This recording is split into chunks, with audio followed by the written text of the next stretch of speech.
Hello, thanks for joining me on Life and Surround. I've been on a bit of a hiatus, just wanted to take a break from making videos, and I've been messing around with all of my main systems around here at Bag End. From stereo to quad through 5.1 and on up to Atmos and RO3D. I've been upgrading and tinkering with and just playing with and enjoying all of my systems. I decided to venture further into the world of separates rather than trying to run my Atmos RO3D system off of my AVR's internal amps.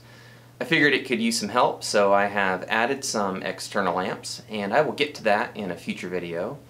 I've also been digging more into stereo because I just realize and recognize that a significant portion of my musical collection and listening habits are stereo oriented. And I've also done some upgrades to my beloved quad station, which also doubles as a 5.1 listening system when I turn on the mono block here to power the center channel. So I want to talk today about upgrading the quad station, and I'm going to sit and listen to an inaugural album, and then I'll come back and report how enjoyable the experience was, how it may have compared to previous listenings. So let's dig in. The quad station is sourced currently off of an Oppo BDP 103, and because 103s don't have great DACs, digital to audio converters, I run it via HDMI to the Emotiva UMC200 Pre-Pro. So that's a preamp processor. It's capable of up to 7.1, I believe, but I just have it running 5.1 right now. Now, I formerly was using an Emotiva A-800 zone amplifier, 8 channels. I bridged all the channels into 4 more powerful channels, but this is now powered by an Emotiva A-4, and it's part of the Bass X series, and it is not the highest grade available from Emotiva, but it is a substantial upgrade over the A-800.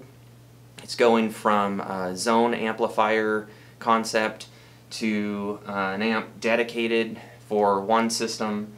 Now, it is powering a set of Klipsch floor standers, KG 5.5s up front and KG 5.2s in the rear. Those are pretty efficient speakers, so they don't ask for gobs of power. And the cool thing about the Emotiva A-4 is it is a Class AB amplifier, so it's pretty low on distortion, and it also uses power fairly sparingly. So I'm not going to be spinning my electric meter too fast, and I'm going to get clean power that should be more than enough to drive Klipsch towers. So the question is, which quad album to select?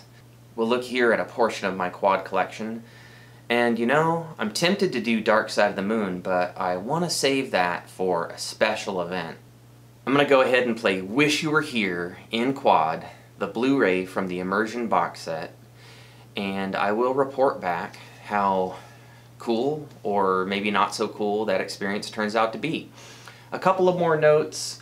The UMC200 is capable of Emotiva's EmoQ room correction, and I used the matching Emotiva microphone to calibrate the system. It is my recommendation to always calibrate, and if you can, auto-calibrate, so that sophisticated software is doing a lot of the work for you. It set my speaker distances, it set EQ, it set speaker sizes, it set crossovers, and I really like the way it sounds. I'm no audiophile, but yeah, the UMC200 has been doing a great job matched with an A800 off of the Oppo 103, and let's see how the A4 stacks up. Alright, so I'm back, having listened to the 1975 quad mix of Wish You Were Here by Pink Floyd, mixed, I believe, by Brian Humphries, the original engineer on the album project. He isn't specifically credited as such, but I just can't think of who else it would be. Now, I listened to the quad mix from this Blu-ray in my home theater room quite some time ago, and felt that the surrounds at times really overpowered the fronts, and for one reason or another the lead vocals could get washed out a bit. And I thought that bringing the quad mix into this room that I've set up specifically for quad, with 4 full range towers at the corners and with a quad amp, that I would really see whether or not this mix is well balanced. And I'm sorry to report that it isn't, as far as I can tell. I found the exact same things to be true. The surrounds could be overpowering. Even though I can trim my different channels on this system with my pre-pro, I dropped the rears down 3 dB, and that leveled out the balance for instrumental passages pretty well, but I still found the lead vocals to get drowned every now and then. Especially like when the super loud acoustic guitars come in for Welcome to the Machine. So, man, that was a bit of a bummer, but I decided to go ahead and put on the 5.1 mix done much later, 2009, by James Guthrie, and see if that would be a more rewarding experience.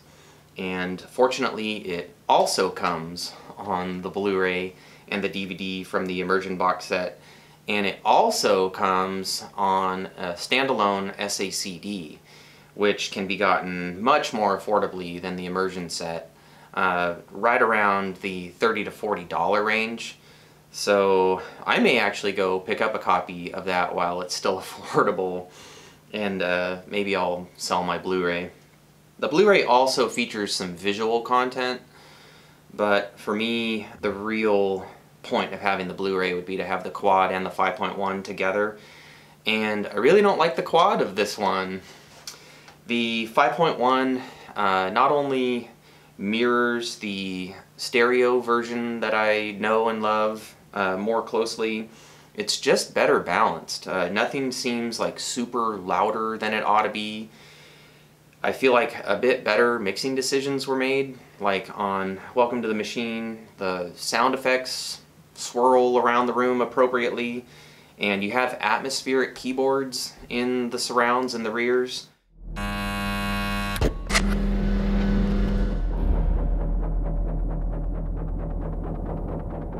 But the acoustic guitars are focused more up front. The lead vocal is suitably prominent, like throughout the whole album. It's just a better balanced experience. I think there's better fidelity on the 5.1 mix. And in the bass area especially, I found James Guthrie's bass to be way more controlled and tight.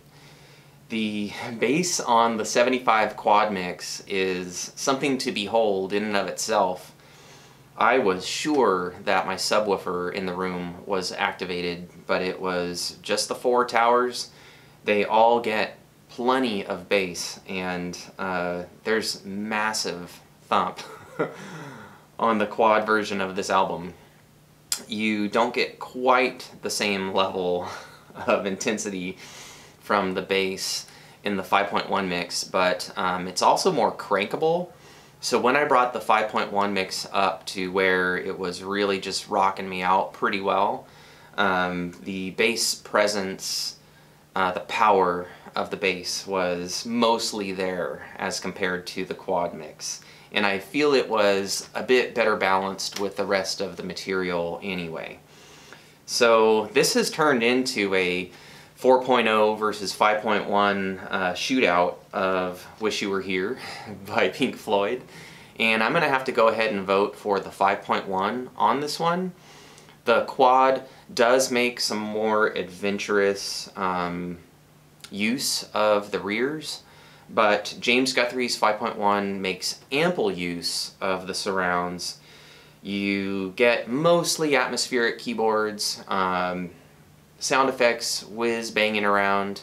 You get the occasional overdub in the surrounds, and you get extension of like the drum kit and reverbs and stuff like that. So it is what I would call somewhat of a front-centric mix, but it's also extremely well balanced. I think it suits the material. The fidelity is really outstanding, and I found it to be the better experience than the quad transfer. Now, looking over at the SQLP thread on Quadraphonic Quad, it seems like nobody there had any complaints about the quad mix as decoded in SQ, or maybe even some of them were talking about the Q8 8-track tape.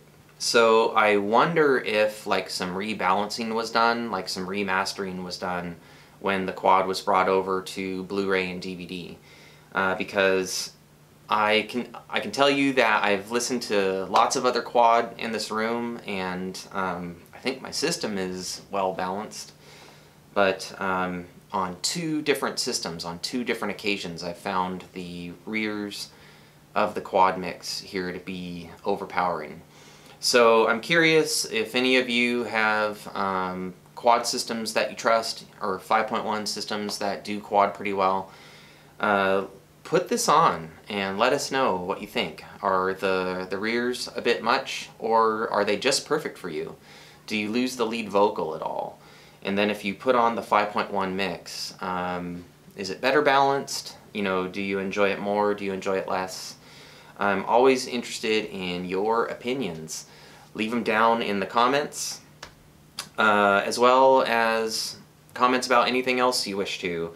If you like this video, please give a thumbs up. If you haven't already, subscribe, ring the notification bell. It helps YouTube push this channel out to more viewers, and that gets the love of surround and immersive music out to more people, and I hope that it will help really promote the health of this hobby that I love so much.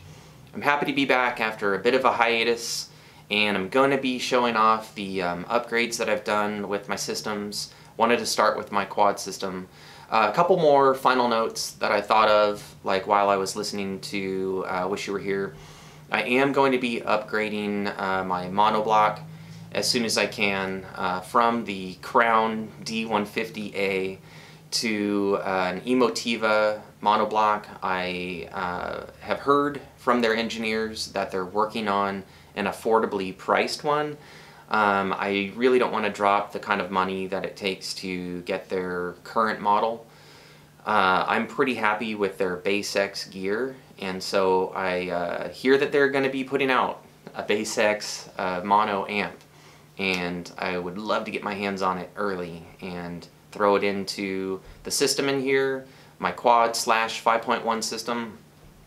Some of you might wonder why I didn't just put in a 5-channel amp, and the reason is I like to be able to just run 4 channels when I'm listening to quad, and I like to be able to turn on an additional amp when I need a center channel, and that way it makes it really easy for me to isolate stuff going on in the center channel, and I really love to do that. Or also drop it and just listen to the other 4 channels. So it just gives me more flexibility, more stuff to play with, and maybe it saves a little power when I'm not using the center. So a word about the amp upgrade. So far, compared to the A-800, the A4, both by Emotiva, is meeting my expectations as an improvement on sound.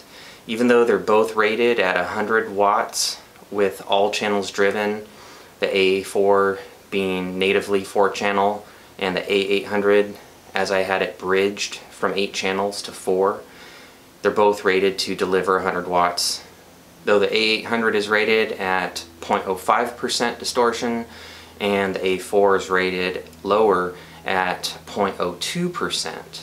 I'm finding that I can listen to my music louder with a more pleasant result, maybe due to less distortion. I'm also finding that the bottom end is just slamming way better, and maybe that's due to the A4 delivering more than its nominal wattage or damping factor or something of that sort. So far so good though. Wish you were here. SQLP, Q8, 8-track tape, Blu-ray and DVD in the immersion box set, and standalone SACDs. However you choose to enjoy it in surround, I encourage you to go track it down. My vote is for the 5.1, but the quad does have some fun reasons to listen to it. Maybe if you turn the rears down more than 3 dB, like, you know, maybe I should have tried 6 dB or 9 dB or 12 or whatever, maybe it is possible to get a really good experience. So let me know what you think. I appreciate you watching, and until next time, live life in surround.